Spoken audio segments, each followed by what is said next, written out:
یہ ہے سعودی عربیہ، اسلام کی سب سے مقدس اور اگر ایتہاسک طور پر دیکھا جائے تو سب سے اہم جگہ۔ مگر کیا آپ لوگوں نے کبھی سوچا کہ اگر آج سے 14.5 یا 1500 سال پیچھے جا کر دیکھا جائے تو یہ پورا علاقہ کیسا ہوا کرتا تھا یا کیسا دکھا کرتا تھا؟ مطلب یہ کہ مسلمانوں کے جو آخری پیغمبر تھے، مطلب کہ حضرت محمد صلی اللہ تعالی علیہ وسلم، ان سے پہلے کا یہ سعودی عربیہ یا پھر پورا یہ جو عرب ورلڈ ہے یہ کیسا ہوا کرتا تھا؟ یہاں کے رہنے والے لوگ کس کی عبادت مطلب کہ پوجا کیا کرتے تھے اور کن رسم و رواج کو فالو کیا کرتے تھے؟ پری اسلامک عرب ورلڈ سے جڑے ہوئے اس طرح کے سوال تو بہت سارے ہیں اور ان سبھی کے جواب ہم کو اسی وقت مل سکتے ہیں جب ہم تھوڑا بہت نہیں بلکہ اتہاس میں کچھ زیادہ ہی پیچھے جائیں گے، اتنا زیادہ پیچھے کہ جب اس دنیا میں دنیا کے پہلے انسان کی انٹری ہوئی۔ مسلم ہسٹری کے پرسپیکٹو سے دیکھا جائے تو ہماری اس دنیا کے پہلے انسان کا نام حضرت آدم علیہ السلام تھا، جو مسلمانوں کے نزدیک ایک پیغمبر بھی ہیں، اور یہ وہی حضرت آدم ہیں کہ جن کو یہودی اور عیسائیوں میں ایڈم کے نام سے یاد کیا جاتا ہے۔ اسلامک لٹریچر کلیئرلی یہ بتاتا ہے کہ حضرت آدم علیہ السلام جو کہ ایک پیغمبر تھے تو ظاہر سی بات ہے خود تو ایک خدا کی عبادت کیا ہی کرتے تھے، ایک ہی گاڈ پر یقین کیا کرتے تھے، اور ساتھ ہی ساتھ ان کی جو اولادیں تھیں وہ بھی ایک ہی خدا کی عبادت کیا کرتی تھیں، بلکہ اگلی کئی صدیوں تک وہ اسی ہی چیز کو فالو کرتی رہی تھیں۔ مگر سینکڑوں سال کے بعد ایک بڑا بدلاؤ اس وقت آیا کہ جب پیغمبر حضرت نوح کا دور آیا۔ بالکل حضرت آدم کی طرح ہی نوح علیہ السلام کو بھی اسلام کے ساتھ ساتھ جو یہودی اور عیسائی ریلیجن ہے اس میں بھی کافی رسپیکٹ دی جاتی ہے اور کافی اہمیت دی جاتی ہے۔ یاد رہے کہ یہ وہی مشہور پیغمبر ہیں کہ جن کے دور میں خدا کی طرف سے ایک عذاب کے طور پر دنیا میں خطرناک طوفان آیا تھا، اور اس خطرناک طوفان سے اپنے چند فالوورز کو بچانے کی خاطر انہوں نے خدا کے حکم پر ایک کشتی بھی تیار کی تھی۔ ان کے اسی طوفان اور کشتی بنانے والے واقعے پر، اسی سٹوری پر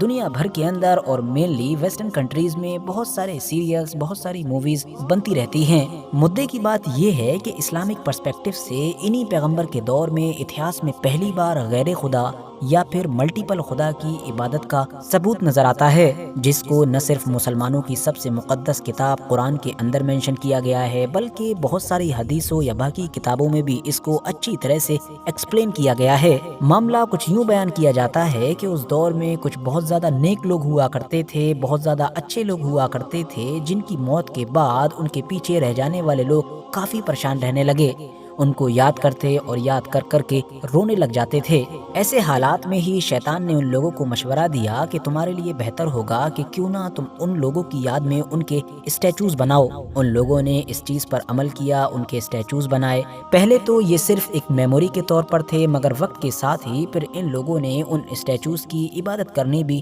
شروع کر دی تھی۔ اب اگر خاص طور سے بات کی جائے عرب ورلڈ کی، اور اس میں بھی فوکس عرب کے اس خاص علاقے پر کیا جائے کہ جہاں پر مکہ، مدینہ، طائف جیسے شہر موجود ہیں، یا جہاں پر آج سعودی عربیہ نام کا دیش بستا ہے،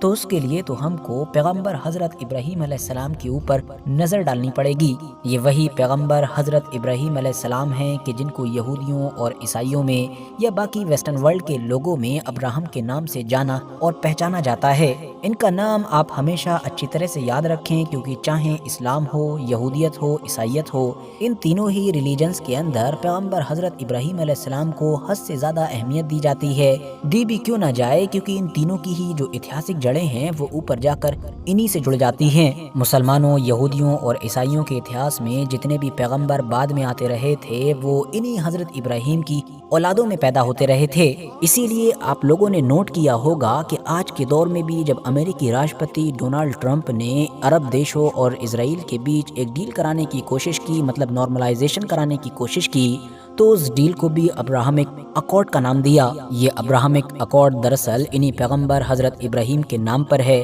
کیونکہ اس سے یہ میسج دینے کی کوشش کی گئی تھی کہ تمام عرب لوگ اور جو اسرائیل میں رہنے والے یہودی ہیں وہ دراصل ایک دوسرے کے کزن ہیں، کیونکہ حضرت ابراہیم کی ایک اولاد سے عرب لوگ ہیں جبکہ دوسری اولاد سے اسرائیلی لوگ ہیں۔ اب ان حضرت ابراہیم علیہ السلام کا ایگزیکٹلی دور کون سا تھا، اس کو لے کر ابھی تک بھی کچھ خاص کلیئرٹی نہیں ہے، مگر تینوں ہی ریلیجنز کے اندر جو ان سے ریلیٹڈ بہت ساری انفارمیشن پائی جاتی ہے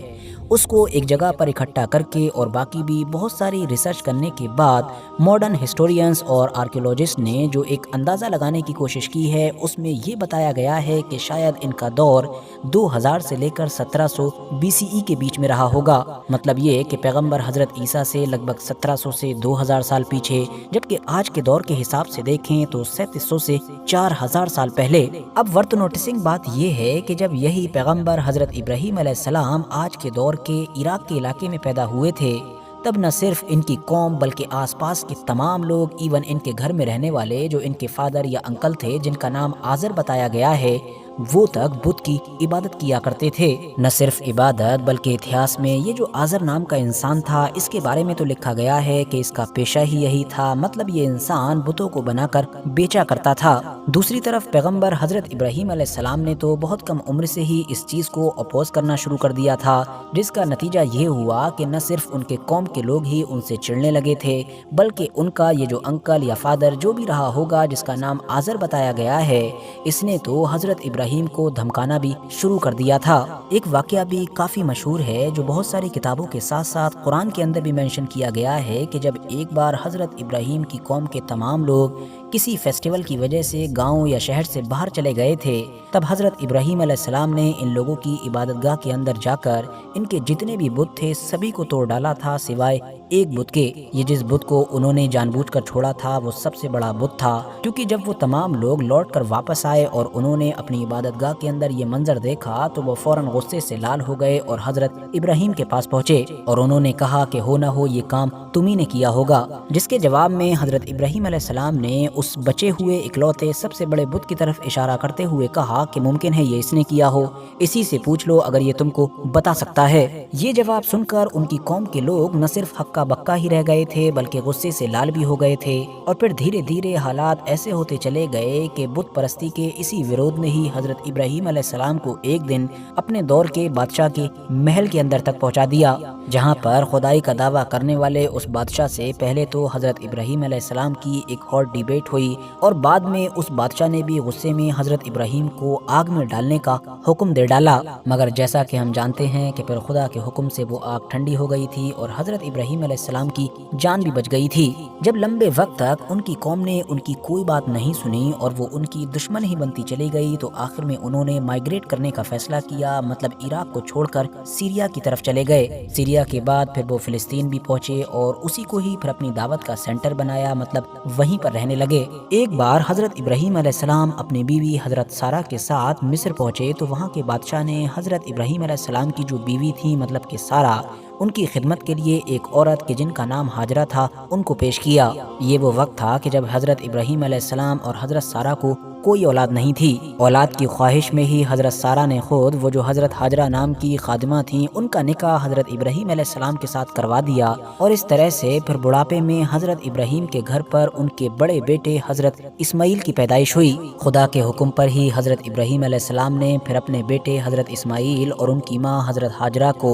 اس چٹیل ریگستانی میدان میں چھوڑ دیا کہ جہاں پر آج کے دور میں مکہ شہر موجود ہے۔ یاد رہے کہ اس دور میں یہاں پر کچھ بھی نہیں ہوا کرتا تھا۔ اس گرم چٹیل ریگستانی علاقے میں جب ننھے حضرت اسماعیل کو پیاس محسوس ہوئی تو ماں نے پانی کی تلاش شروع کی اور بے چین ہو کر پاس ہی کی جو صفا مروہ کی پہاڑیاں تھیں ان پر دوڑ لگانی شروع کر دی۔ اسی بیچ ہی کرشمائی طور پر پانی کا وہ چشمہ ظاہر ہوا کہ جس کو زمزم کے نام سے جانا جاتا ہے، اور جہاں سے ہی ہزاروں سال بعد مطلب کہ آج تک بھی وہ پوتر وہ مقدس پانی نکل رہا ہے کہ جس کو زمزم کے نام سے جانا جاتا ہے۔ کچھ وقت کے بعد ہی یہاں سے ایک قبیلہ بنو جرہم کا گزر ہوا، جس نے جب یہاں پر یہ پانی دیکھا تو وہ کافی حیران ہوا اور خوش ہو کر یہاں پر رہنے کی اجازت مانگی۔ حضرت ہاجرہ نے بھی اس قبیلے کو یہاں پر ٹھہرنے اور رکنے کی اجازت دے دی، جس کے بعد پھر ہوا یہ کہ اسی پانی کی وجہ سے یہاں پر ایک بڑی آبادی بستی چلی گئی اور آگے جا کر اسی پوری ایک بستی نے شہر کا روپ لے لیا جس کو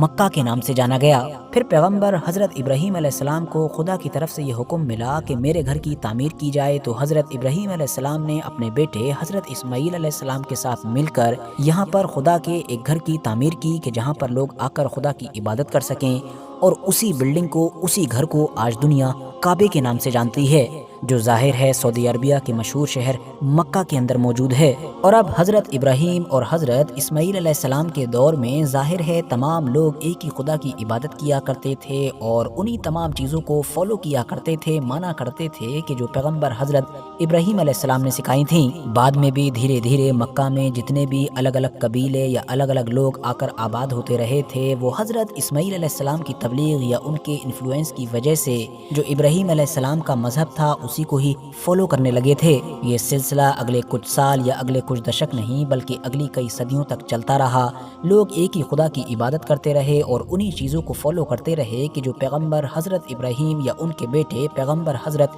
اسماعیل علیہ السلام نے سکھائی تھیں۔ مگر کیونکہ حضرت اسماعیل علیہ السلام کے بعد عربوں کے بیچ میں ایک لمبے وقت تک کوئی بھی نبی تبلیغ کے لیے نہیں آیا، جس کا نتیجہ یہ ہوا کہ اب دھیرے دھیرے ان لوگوں میں بدلاؤ آنے شروع ہوئے، اور اصلی ٹرننگ پوائنٹ اس وقت آیا کہ جب بنو آیاد اور بنو خزاعہ جیسے کچھ قبیلوں نے مکہ کے علاقے پر حملے کرنے شروع کر دیے۔ ان لگاتار ہونے والے حملوں کی وجہ سے اب پیغمبر حضرت اسماعیل علیہ السلام کی اولادوں کو آخرکار اپنے باپ دادا کا یہ شہر مطلب کہ مکہ چھوڑ کر جانا پڑا۔ مگر جاتے جاتے ان لوگوں نے برکت حاصل کرنے کے لیے یا یہ کہہ سکتے ہیں کہ محبت زیادہ ہونے کی وجہ سے کعبے کا ایک پتھر اپنے ساتھ رکھ لیا۔ شروع میں تو ظاہر ہے یہ صرف برکت حاصل کرنے کے لیے تھا یا صرف محبت میں تھا، لیکن پھر جیسے جیسے دور گزرا تو پھر اس پتھر کو ہی اپنے خدا کا درجہ دے کر اس کی عبادت کرنی شروع کر دی، اور اس طرح سے حضرت اسماعیل علیہ السلام کی اولادوں میں یا اگر دوسرے شبدوں میں کہا جائے تو عرب لوگوں میں بت پرستی کا آغاز ہوتا ہے۔ مگر ساتھیوں یاد رہے کہ یہ تو صرف ایک جنرل بدلاؤ تھا، ورنہ اگر بات کی جائے اس بارے میں کہ پورے اہتمام کے ساتھ عرب لوگوں میں جو بت پرستی کا آغاز ہوا، یا یہ کہیں کہ خاص طور سے مکہ شہر میں بھی جو پوری طریقے سے ایک بدلاؤ آیا اور تمام لوگ بتوں کی عبادت کرنے لگے، وہ سب کچھ اتہاسکاروں کے مطابق دوسری سے تیسری صدی کے آس پاس میں ہوا تھا، مطلب کہ پیغمبر حضرت عیسیٰ علیہ السلام سے 200-250 سال کے بعد، اور اسی طرح سے آخری پیغمبر حضرت محمد صلی اللہ تعالی علیہ وسلم سے 200-250 سال پہلے۔ ہوا یہ تھا کہ یہ وہ دور تھا کہ جب مکہ شہر کے اوپر آلریڈی جو بنو خزاعہ قبیلہ تھا اس کا کنٹرول ہو چکا تھا۔ وہ لوگ یہاں پر حکومت کیا کرتے تھے اور اسی قبیلے کا ایک سردار ہوا کرتا تھا جس کا نام تھا عمرو بن لوہی۔ عمرو بن لوہی نہ صرف ایک سردار ہوا کرتا تھا بلکہ کعبے کا متولی بھی تھا، مطلب کعبے کی دیکھ ریکھ سب اسی کی ذمہ داری تھی، تو اسی لیے عرب کے لوگوں میں اس کا جو اسٹیٹس تھا وہ کافی اوپر تھا، لوگ اس کو بہت زیادہ اہمیت دیا کرتے تھے اور اس کی ہر بات کو سنا اور مانا کرتے تھے۔ یہی انسان ایک بار کسی کام کے سلسلے میں گریٹر سیریا، مطلب کہ آج کے دور کے اس علاقے میں گیا کہ جہاں پر سیریا یا فلسطین وغیرہ موجود ہے۔ وہاں پر اس کی ملاقات ایک قوم یا آپ کہہ سکتے ہیں کہ ایک خاص قبیلے سے ہوئی کہ جس قبیلے کے لوگ بتوں کی عبادت کر رہے تھے۔ اس نے ان لوگوں سے پوچھا کہ یہ کون ہیں اور تم ان کی عبادت کیوں کرتے ہو؟ تو انہوں نے بتایا کہ یہی ہمارے خدا ہیں اور ہم انہی سے ہی پانی، کھانا، جو بھی چیزیں ہوتی ہیں سب انہی سے مانگتے ہیں، اور ہم جو کچھ بھی مانگتے ہیں یہ لوگ ہم کو عطا کرتے ہیں۔ یہ سب دیکھ کر عمرو بن لوہی کافی امپریس ہوا اور اس نے ان لوگوں سے یہ ریکویسٹ کی کہ تم لوگ ان میں سے ایک بت مجھے دے دو۔ ان لوگوں نے ان تمام بتوں میں سے ایک بت کہ جو سائز میں کافی بڑا تھا اور جس کا نام ہبل تھا وہ اس کو دے دیا۔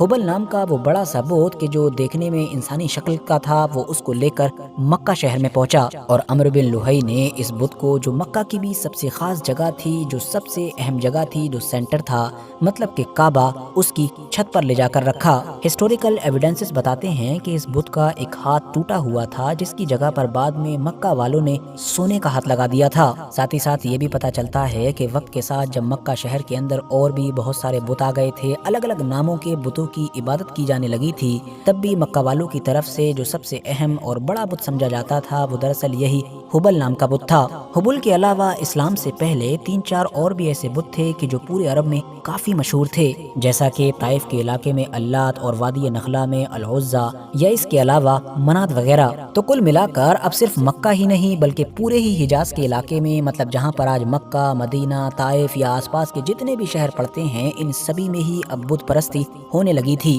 لوگ بے شمار بتوں کے جو الگ الگ دکھا کرتے تھے اور جن کے نام الگ الگ ہوا کرتے تھے ان کی عبادت کیا کرتے تھے۔ عمرو بن لوہی کے جس سردار کے بارے میں ہم نے پہلے ہی بات کی، وہ سیریا سے 5 اور بھی بت لے کر آیا تھا جن کے نام یغوث، یعوث، ود، سوا یا نصر وغیرہ بتائے جاتے ہیں۔ یہ سارے وہ بت تھے کہ جن کی عبادت کسی دور میں حضرت نوح علیہ السلام کی قوم کیا کرتی تھی۔ یہ سارے بت نہ صرف دیکھنے میں ہی الگ الگ ہوا کرتے تھے، مطلب کوئی مرد کی طرح دکھتا تھا تو کوئی عورت کی طرح، کوئی شیر کی طرح تو کوئی مکسڈ ہوا کرتا تھا، بلکہ ساتھ ہی ساتھ لوگوں کے لیے یہ الگ الگ چیزوں کے گاڈ بھی ہوا کرتے تھے۔ مطلب کوئی لو کا گاڈ تھا تو کوئی پیسے کا، کوئی طاقت کا تو کوئی کسی اور چیز کا۔ یہ سردار جب ان کو سیریا سے مکہ کی طرف لے کر آ رہا تھا تو راستہ میں اس نے جدہ کے علاقے میں ہی ان کو زمین میں دفنا دیا اور پھر واپس مکہ میں آ کر لوگوں کو بتایا کہ اس کے کنٹرول میں ایک جن ہے، اور اسی جن نے اس کو ان طاقتور بتوں کے ٹھکانے کے بارے میں بتایا ہے کہ جن کی عبادت کسی دور میں حضرت نوح علیہ السلام کی قوم کیا کرتی تھی۔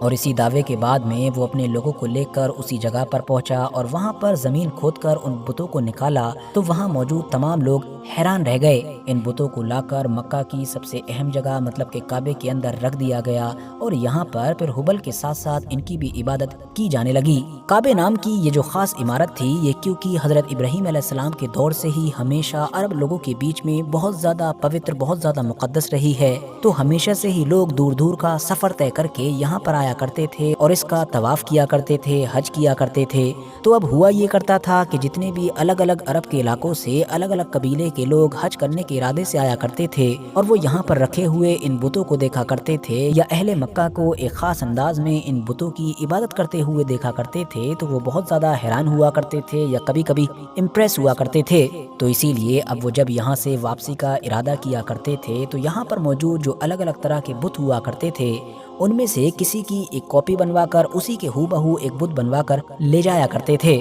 مکہ میں رہنے والے لوگوں کے بیچ میں اب بتوں کو بنانے کا ٹرینڈ بھی بہت زیادہ بڑھ گیا تھا، بلکہ اس دور میں مکہ والوں کی طرف سے کچھ ایسے بت بھی بنائے گئے کہ جو آگے جا کر پھر عرب کے لوگوں میں کافی مشہور ہوئے۔ تو اب یہ معاملہ صرف مکہ یا آس پاس کے علاقوں تک ہی محدود نہیں تھا، بلکہ اب عرب کے ہر شہر، ہر علاقے، ہر قبیلے میں یہ الگ الگ طرح کے بت پہنچ چکے تھے۔ عرب کے لوگ بالکل کعبے کی طرح ہی ان بتوں کا نہ صرف طواف کیا کرتے تھے بلکہ سجدہ کیا کرتے تھے، ان کی عبادت کیا کرتے تھے اور ان سے بڑی بڑی فریادیں کیا کرتے تھے۔ ان کے آگے قربانیاں اور نذرانے پیش کیے جاتے تھے۔ ان کے ویاپار، ان کی کھیتی، ان کے جانوروں سے جو بھی آمدنی ہوا کرتی تھی اس کا ایک بڑا حصہ اپنے اپنے خاص بتوں کے لیے الگ کیا جاتا تھا، اور یہ سب کچھ بالکل ایسے ہی اگلی 3-4 صدیوں تک چلتا رہا، مطلب اس وقت تک کہ جب تک اسلام نہیں آیا۔